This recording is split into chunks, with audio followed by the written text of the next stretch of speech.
Yeah, black diamonds in the summer. Coughing up a lung and burning rubber. Oh, voice smooth like butter. Yeah, you can't afford it. That's The air inside the upscale club was thick with laughter, pulsing music, and the faint scent of luxury cologne. YN had been dragged here by her friends for the night, insisting she let loose at least once in a while.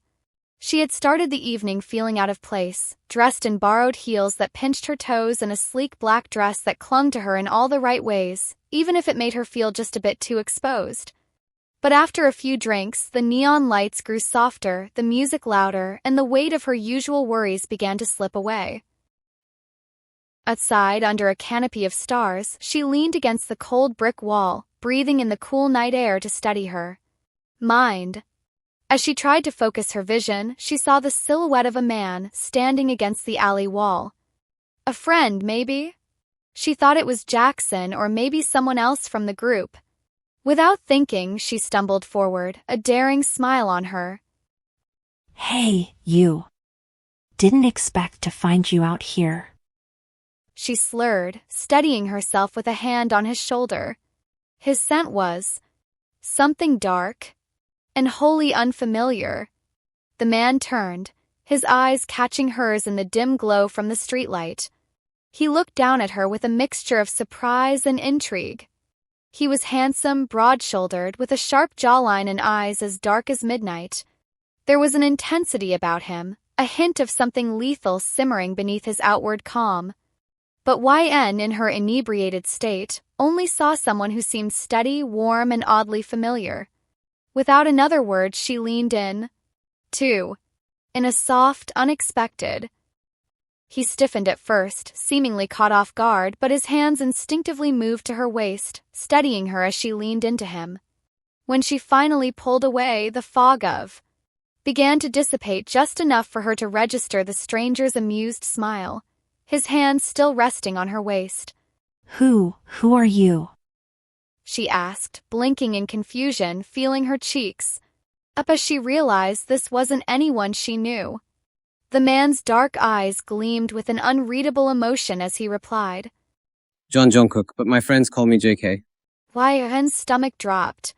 She knew that name, the infamous Jungkook, the head of the John Mafia family. He was a name spoken in hushed tones around the city, and she had just him. In that moment, she was acutely aware of she'd just stepped into. Before she could even think of fleeing, Jungkook's fingers brushed a loose strand of hair from her face. Well, that was unexpected, but I'm not complaining. He murmured, his voice low and filled with amusement. She took a shaky step back, heart hammering in her chest. I am sorry. I thought you were someone else. She stammered, her mind racing with 100 ways to escape this mess. Jungkook tilted his head, his gaze locking onto hers, a small smirk playing on his. You're not afraid of me? I should be. She whispered, swallowing hard. But I didn't mean anything by it. I'll just. You're not going anywhere. He interrupted, his voice soft but commanding. His hand slid from her waist, but he didn't step back. You walked into my world, sweetheart. You don't get to walk out of it so easily. YN felt a shiver course through her spine, and a mixture of fear and thrill bubbled inside her. I'm just a nobody. This is a mistake. I don't believe in coincidences, he said, his tone darkening. Tell me, why would a girl like you, who clearly knows who I am, approach me? She met his gaze, feeling his eyes pierce right through her. I thought you were my friend, from my group. She admitted, her voice barely a whisper. It was a mistake. Jungkook raised an eyebrow, assessing her sincerity, then chuckled, a sound that was both chilling and alluring. A mistake that saved you from something, didn't it? YN blinked in confusion. Saved me? He leaned in, close enough for her to feel his breath on. Men around here aren't as understanding as I am. You should be more careful about who you run into in dark alleys, baby girl. In the days that followed, Wyan couldn't shake the memory of that night or the strange pull she felt toward Jungkook.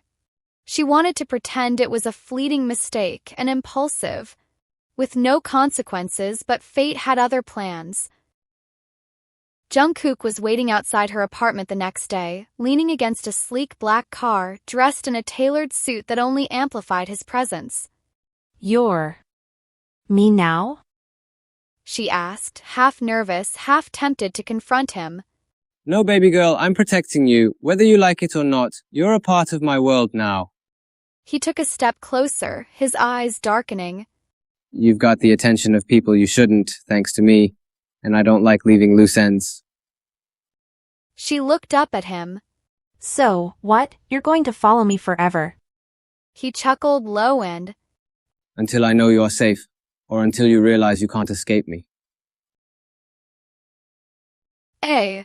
Traction began to bloom between them, though it was a flame with thorns. As they spent more time together, Wyan found herself drawn to Jungkook's intense protectiveness, his loyalty to those he cared about, and he hid beneath his exterior. He was a man who would go to any lengths to protect those he loved, even if it meant sacrificing his own happiness. One evening, after a particularly close brush with a rival family, they sat together in his penthouse, the city lights casting shadows across his hardened features. She looked at him, her voice barely a whisper. Why me, Jungkook? Why protect someone like me? He reached out, brushing his thumb over her cheek. Because you're not like them, Wyan. You have an innocence. A combination I don't find often in my world. You remind me of the life I could have had if things were different. Her heart ached at his words, feeling the weight of his world on her. But what if this ends badly? What if you have to choose between me and everything else? He held her gaze, his voice barely audible. I'd choose you every time. But love in the Mafia world came with a price. Soon, his family grew wary of her influence, and his rivals saw her as a Jungkook had to fight his own family's demands to keep her safe, knowing that each day with her brought her closer to the edge of. One night, in the midst of a argument, she shouted, Maybe this is a mistake. Maybe you should have let me walk away that night. He grabbed her shoulders, pulling her close, his eyes. I can't. Don't you get it? I'll never let you go. His voice softened, breaking. You're the only thing keeping me human.